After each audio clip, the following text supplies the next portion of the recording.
Good morning, Mr. President. It's good to see you again.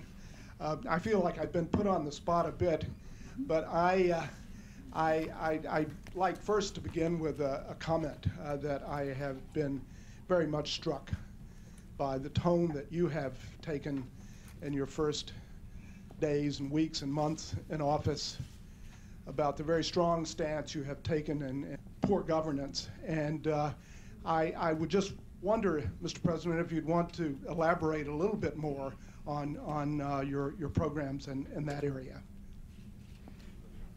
Nice to see you. Nice to see you again, Ambassador.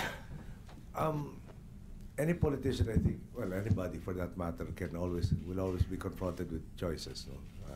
The choice of taking the easy route, or taking the route that might be harder but amounts to more dramatic changes. And I've decided to take, given that this is just one term, I am afforded by my people and by the Constitution the opportunity to make changes instead of being a seat warmer. Now, towards that end, one of the last appointments I did make was to compose what we call the Truth Commission that is supposed to study and recommend the filing of appropriate charges for people who have violated our laws for the past 9.5 years. The overriding concept is that people should be disabused of the concept of impunity, that those who are richest and most powerful can get away with anything. And if we are able to demonstrate to what had previously been the topmost level of our society in terms of politics and in terms of power, then that hopefully will redound to the rest of society and say there is a change in this country. It is no longer dog eat dog, and it's no longer everybody for himself, but those who have demonstrated the capacity to really abuse our countrymen will merit an extended stay in a new subdivision we're creating in Muntinlupa.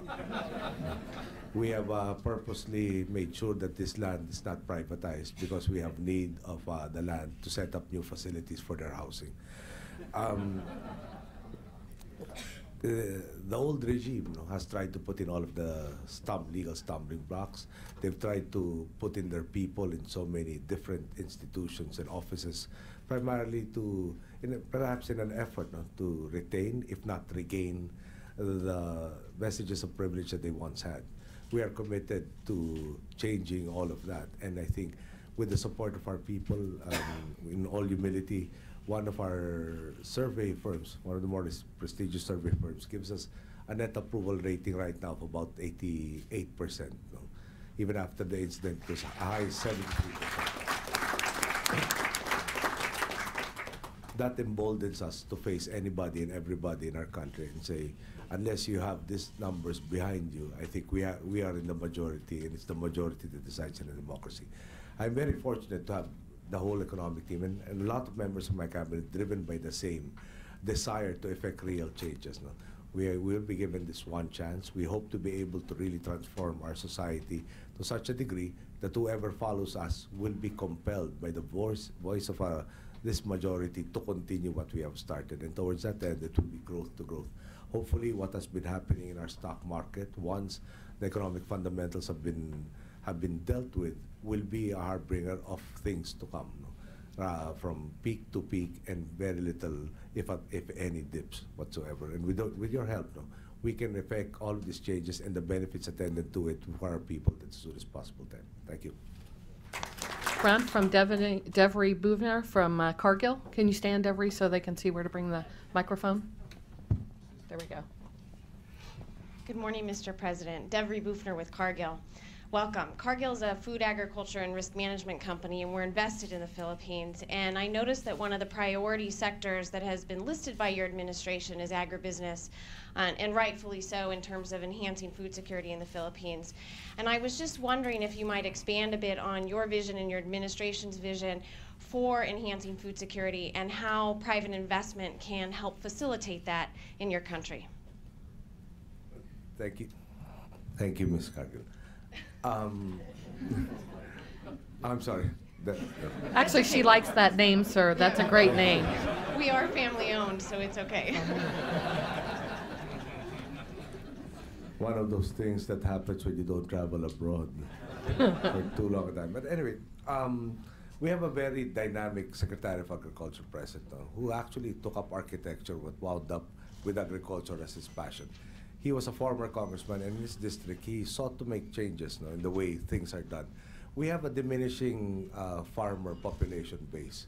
There is, I guess, worldwide, that's the trend. People who, well, the children of farmers see better prospects elsewhere. So we want to reverse that trend. Without the farmers, obviously, nothing can take off. Towards that end, he has sought to eliminate a lot of the middleman positions in the way produce is brought from the farm gate to the consumers, thereby gaining more profits for the farmers and also lower prices for the consumers. He has been very dynamic in that he has even managed to grow and have a substantial output of strawberries in his home province. And of course, the Philippines is not a temperate country. Now, he's into so many things, organic farming and so on and so forth. But basically, the idea is the first priority has to be food security. One of the challenges is that a lot of our neighboring countries send their students to our institutions, and I guess we are good teachers rather than good practitioners, because by the time they get back home, they become our sources for importation of various cereals. We want to reverse the trend. We impart with them the knowledge. Perhaps we can utilize the same in our country.